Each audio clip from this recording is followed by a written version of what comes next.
कि दोस्तों आप जानते हैं कि माटी का मोल नहीं, और उसी माटी को तराश कर प्रजापति समाज ने क्या से क्या बनाया और कहाँ से कहाँ आविष्कार पहुंचाया। तो आज हम एक प्रजापति समाज से एक चमत्कार व्यक्ति से मिल रहे हैं, जहाँ पे प्रजापति समाज में कुछ शिक्षित लोग भी हैं, और वहीं पे हम मिलाएंगे आपको SR डॉक्टर साहब से। तो डॉक्टरी इन्होंने जो है हासिल की है और प्रजापति समाज के लिए बड़े गौरव की बात है। तो हम मिलाते हैं आपको डॉक्टर साहब से और बातचीत कराएंगे कुछ खास जो प्रजापति समाज के विषय में होती है। डॉक्टर साहब, स्वागत है हमारे मुस्कान इंडिया न्यूज़ में, और हमारी दर्शक आपको देख रही है, तो कृपया एक बार पूरा परिचय दीजिएगा। मैं डॉक्टर SR प्रजापति,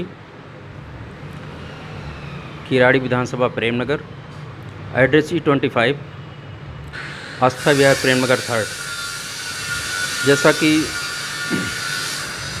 इंसान के जीवन में सेवा बड़े भागों से प्राप्त होती है, और इंसान की सेवा के लिए भी जैसे भाई साहब जी ने कहा कि ये माटी के कोई मोल नहीं है, इसी तरीके से इंसान के जीवन में जब हिस्सा में सेवा आ जाती है तो इंसान तन्मयता के साथ उसको निभाने का प्रयास करता है।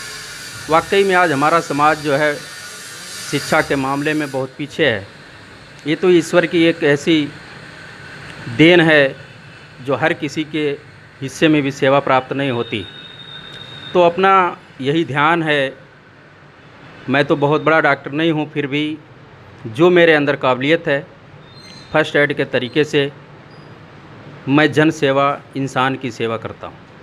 जैसे बात करूँ 92-91 की, उस टाइम पे जो शिक्षा का ज़्यादा जो है प्रचलन नहीं था, लेकिन आज जो है प्रजापति समाज जो है वो भी पीछे नहीं है और चाहते हैं कि कुछ पेरेंट्स के हमारे बच्चे भी पढ़ लिख के डॉक्टर बने, इंजीनियर बने, वकील बने, तरह तरह की जो और भी इसमें वो चीज़ बने। तो क्या कारण रहा कि जो शिक्षा जो है वो पीछे रह गई प्रजापति समाज? सर, मेरा तो मानना है गाइडलाइंस करने के लिए, गाइड रास्ता दिखाने के लिए हमारे आज से 92-93 से पहले लगभग शिक्षा के मामले में पीछे रहे, इसलिए से बच्चे भी आगे नहीं बढ़ पाए।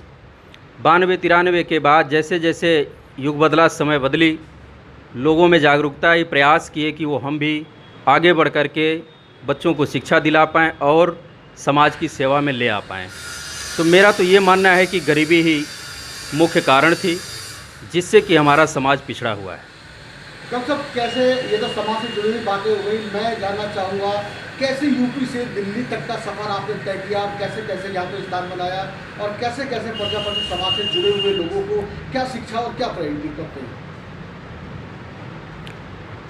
सर, ये तो दिल्ली से और यूपी से सफ़र की तो बात अलग की है, क्योंकि इंसान का जहाँ तक होता है, प्रयास होता है कि वो अलग अलग जा करके अपना एक जो है परिचय बनाए।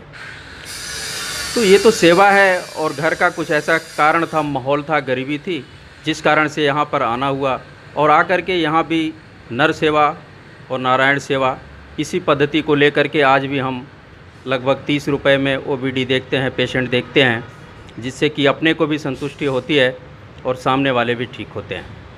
डॉक्टर साहब, मैं जानना चाहूँगा कि प्रजापति समाज के लिए क्या प्रेरणा देंगे, किस प्रकार से, क्या वो भी चाहते हैं कि हमें उठना, तो कैसे वो उठेंगे? उन्होंने कई समितियां बना रखी है, कई NGO बना रखी है।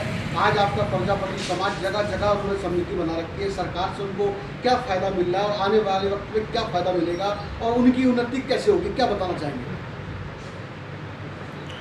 सर, समाज के लिए तो जब तक एकजुट होकर के सरकार के सामने अपनी बातों को नहीं रखते हैं, तब तक इस पे हासिल होना या इस मुकाम तक पहुंचना मुश्किल है।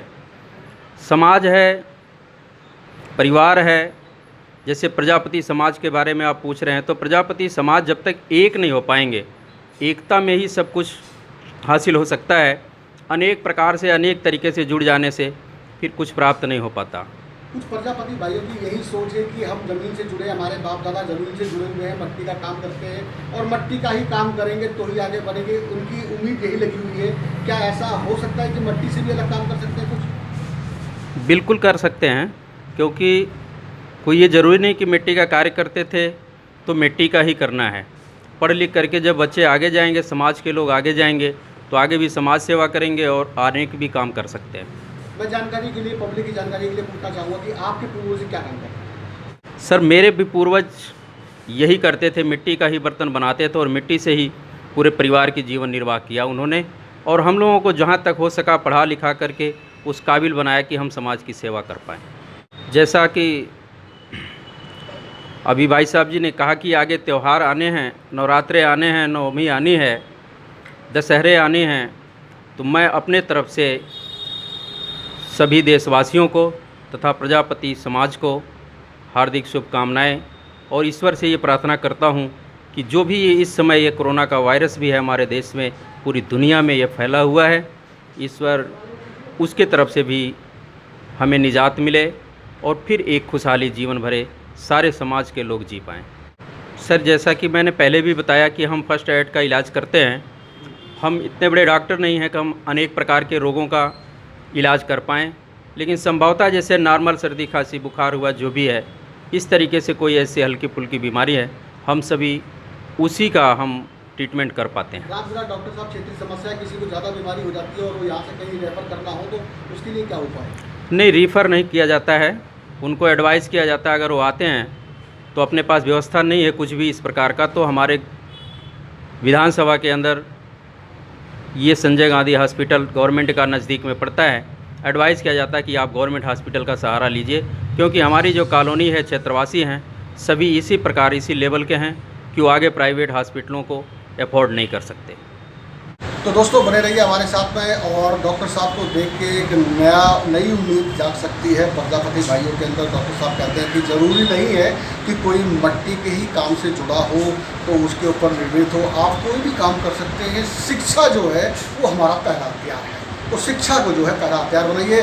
फिर मुलाकात होगी। संजय कुमार श्रीवास्तव, दिल्ली। नमस्कार।